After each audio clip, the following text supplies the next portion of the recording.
The article that I am choosing to evaluate is Jordan Child's appeals to Swiss Supreme Court in latest efforts to reclaim Olympic bronze medal by Becca Wood, Samantha Kubota, and Ariana Brockington. I chose this article because I did gymnastics for 13 years growing up and I've always watched and been interested in gymnastics. On top of this, I actually attended the Olympics this summer in Paris.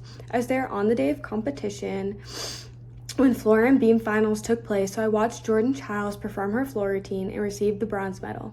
After the Olympics were over, they decided to take her bronze away and reward it to Romanian gymnasts instead.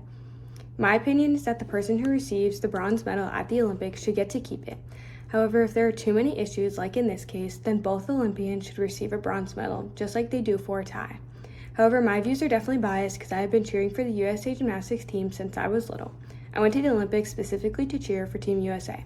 Before this incident, I had not even heard of Romanian gymnast Ana Barbosu. According to the CRAP test published by UK Undergraduate Library Research in 2024, C stands for currency. This article was published on August 10, 2024, just about a week after the event had taken place in Paris. This article was published just about 2 months ago and is still current because USA Gymnastics was still submitting evidence to the CSA, which is the Court of Arbitration for Sport, up until about a month ago. The order of events in which this controversy took place was on August 5, 2024. Both gymnasts competed in floor finals. Jordan Childs received a score of 13.66, while Romanian gymnast Ana Barbosu received a score of 13.7. Within 40 seconds, USA head coach submitted an appeal to judges that they misjudged the difficulty.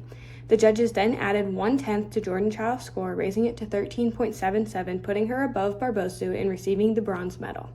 However, days after the event was finished, Romanian coaches said the U.S. head coach did not submit the score repeal within 1 minute, meaning it should not have been changed, so Barbosu was then re-awarded the bronze medal, and that was the final ruling. This article is relevant to me for multiple reasons. Some of these reasons are that I was in attendance at the Olympics when the event took place and was initially confused about the topic and wanted to know the final outcome. Lastly, it is relevant to me because it relates to topics discussed in class. In the article, War, Propaganda, and Misinformation, the Evolution of Fake News, they state, the media can take liberties on the information they choose not to report. Goethe, 2019.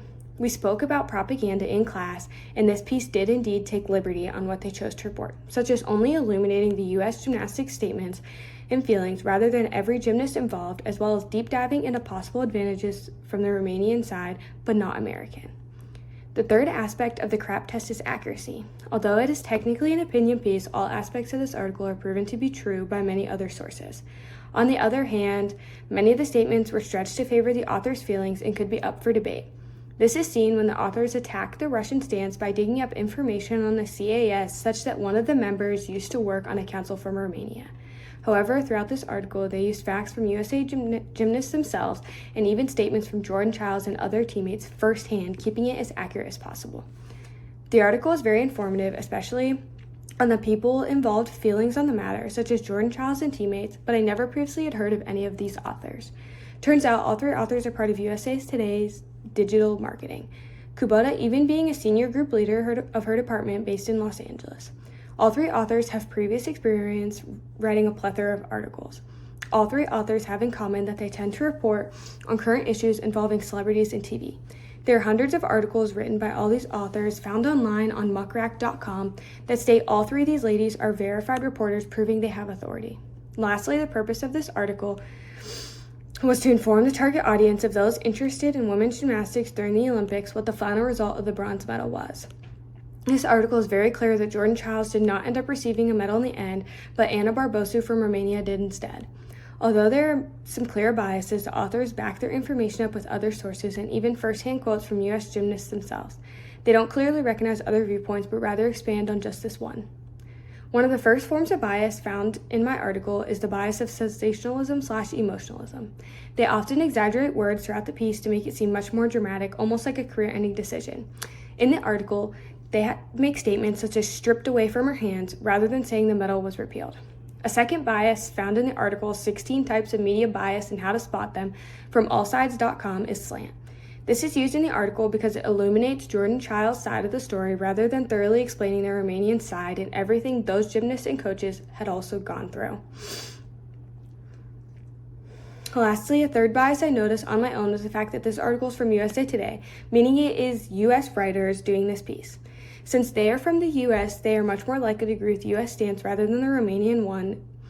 This article would be much less biased if it was written by someone outside of the U.S. or Romania.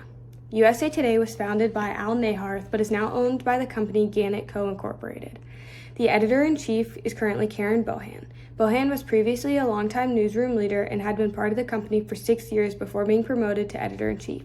She's very familiar with USA Today and how they want things published. This shows there's much knowledge and experience in this company since it is long time running and successful. As found on allsides.com, USA Today has continuously leaned left for many years. They are not to the point of completely being left-wing, but they do lean in that direction, meaning they lean more towards Democrats rather than Republicans. As stated in Why Do We Believe Misinformation More Easily When It's Repeated Many Times by Pilat and Soul, we may be skeptical of false claim the first time it floats through our Twitter timeline, but the more we are exposed to it, the more we start to feel like it's true. This quote further explains why people tend to believe information even when it's proven false.